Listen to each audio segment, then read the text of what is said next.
Hi everyone, मी सुरेखा माझ्या चॅनलमध्ये तुमच्या सर्वांचं अगदी मनापासून स्वागत करते. आय होप तुम्ही सगळे मस्त आणि मजेत असाल.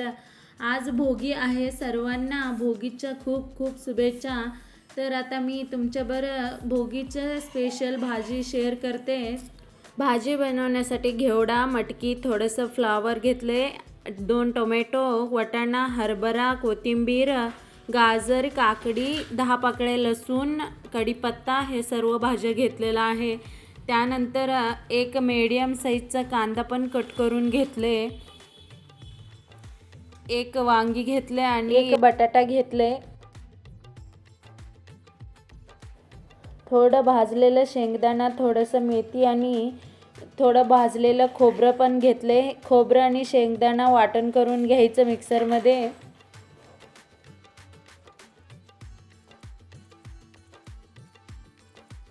मिक्सरच्या भांड्यामध्ये शेंगदाणा आणि खोबरं वाटण करून घेते. आता भाजी बनवण्यासाठी एक कढईमध्ये तेल टाकून गरम करायला ठेवले. तेल गरम झाल्यानंतर त्यात 1 चमचा जिरे आणि थोडं छोटी चम्मच मोहरी टाकले, 2 लवंग घातले. त्यानंतर 10 पाकळ्या लसूण होतं ना, ते चेचून टाकले. आता एक मीडियम साईजचा कांदा पण बारीक कट करून घेतलेलं ते टाकून परतून घेतले. त्यानंतर कढीपत्ता, हिरवी मिरची आणि मेथी टाकून व्यवस्थित परतून घ्यायचं आहे. मेथी सॉफ्ट व्हायचंपर्यंत परतून घ्यायचं आहे. त्यानंतर टोमॅटो घातले. टोमॅटो घालून व्यवस्थित टोमॅटो पण थोडं सॉफ्ट व्हायचंपर्यंत परतून घेतलं आहे. त्यानंतर सर्व भाज्या मिक्स करायचं आहे. ते सर्व भाज्या टाकून व्यवस्थित शिजवून घ्यायचं आहे.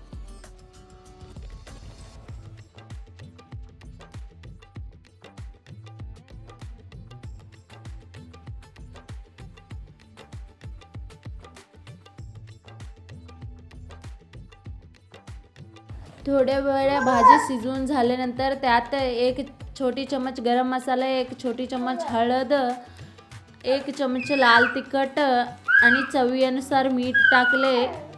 त्यानंतर थोडंसं धनपूड पण टाकले. ते टाकून व्यवस्थित परतून घ्यायचे. आता वाफ्यावर 1 मिनिट शिजवून घेते.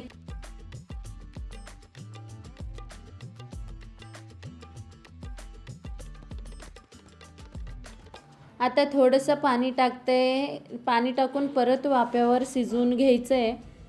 तुम्हाला जसं कन्सिस्टन्सी हवं असते तसं पाणी घालू शकता. मी इथं ग्रेव्हीसारखं करत आहे. थोडंसं पाणी टाकलं मी.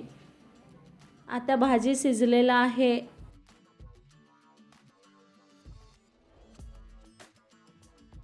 आता बारीक करून ठेवलेलं कूट आणि कोथिंबीर टाकून शिजवून घेते.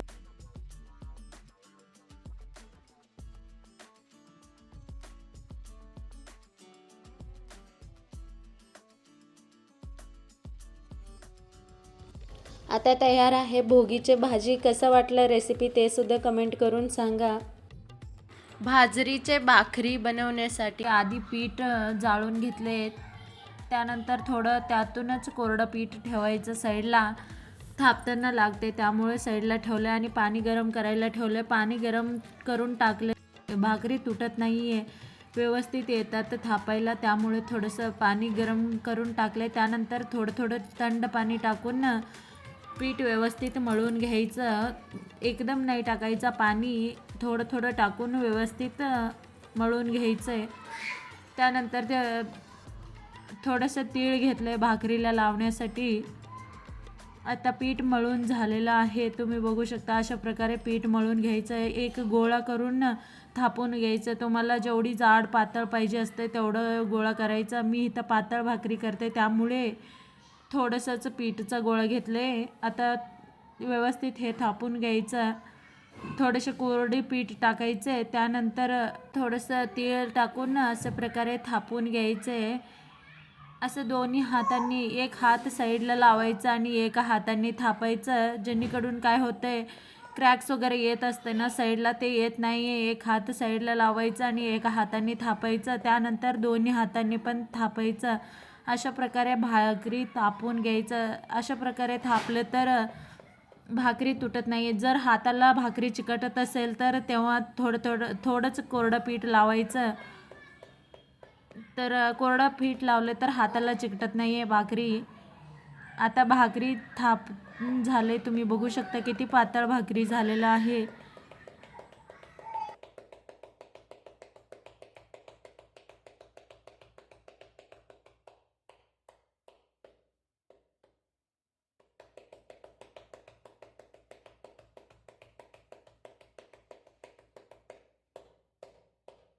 आधीच तवा गरम करून घेतले, त्यानंतर थापलेलं भाकरी त्याच्यावर टाकून पाणी लावून घ्यायचं. एक सुती कापडने लावते पाणी. पाणी लावल्यानंतर एकदम नाही पलटायचं, 10 सेकंड थांबायचं, त्यानंतर पलटून घ्यायचे. गॅसचं फ्लेम तुम्ही बघू शकता, मी हाय फ्लेमवरच भाजून घेत आहे. अशा प्रकारे भाकरी करून घ्यायचं जेणेकरून क्रॅक्स पण येत नाही आणि तुटत पण नाही. हे 4 दिवसपर्यंत टिकतात, पण 4 किंवा 8 दिवस पण टिकतात जर जास्त पातळ केलं तर. अशा प्रकारे भाकरी थापून घ्यायचं आहे. सर्व भाकरी अशा प्रकारे मी थापून घेते. तुम्ही साईडला बघतच असेल, मी अजून एक दुसरं भाकरी थापत होतं. तोपर्यंत हे भाकरी भाजून घेत आहे.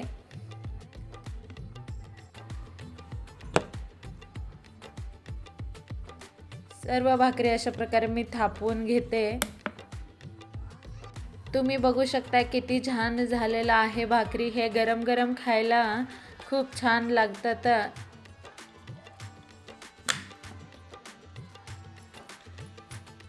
आता दुसरी भाकरी पण भाजून घेते मी.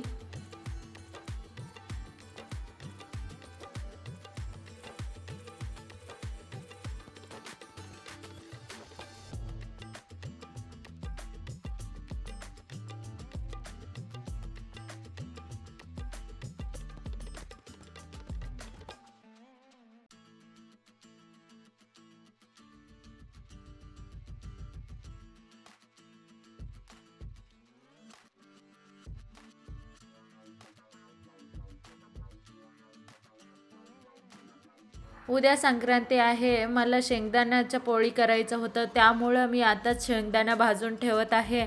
असं भाजून घेते शेंगदाणा, तेव्हा गरम होतं म्हणून तेव्हाच भाजून ठेवलं मी. हे नेक्स्ट डेचा व्लॉग कंटिन्यू करते. असं मी स्पेशल केलं होतं संक्रांतीसाठी.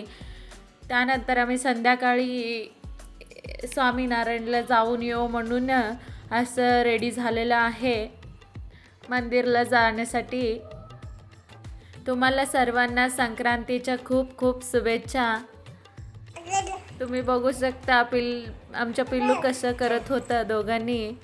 आता आम्ही मंदिरला चाललोय. No no no no no no.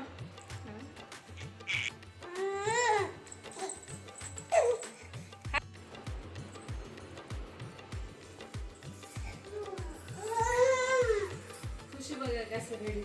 चल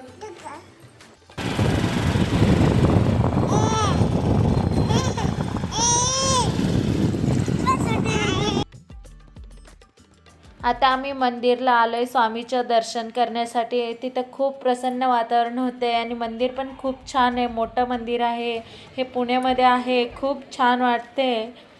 आम्हाला जवळच होते हे मंदिर, त्यामुळं आम्ही स्वामीनारायणला गेले. आज संक्रांती आहे म्हणून.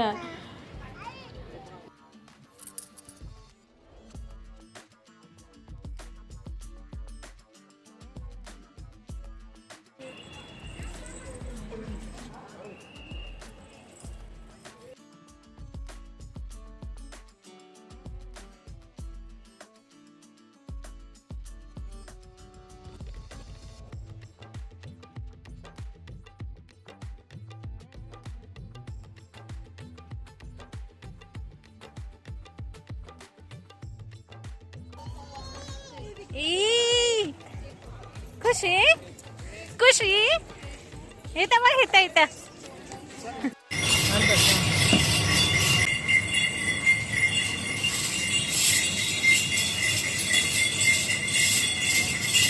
सात्विक आणि त्यांच्या पप्पा ऊसाचं रस घेतलं होतं आणि मी पाणीपुरी खाल्लंय. मला पाणीपुरी खावं वाटलं होतं त्यामुळं मी पाणीपुरी घेतलंय. त्यानंतर आम्ही घरी ग्रीन आहे ना. आलोय. सांग ना, तिळगुळ घ्या, गोड गोड बोला. आता घरी आलोय. आजचं ब्लॉग पण इथंच थांबवतोय मी. आय होप तुम्हाला हे ब्लॉग आवडलं असेल. ब्लॉग आवडलं तर लाईक करा आणि चॅनलला सबस्क्राईब करायला विसरू नका. धन्यवाद.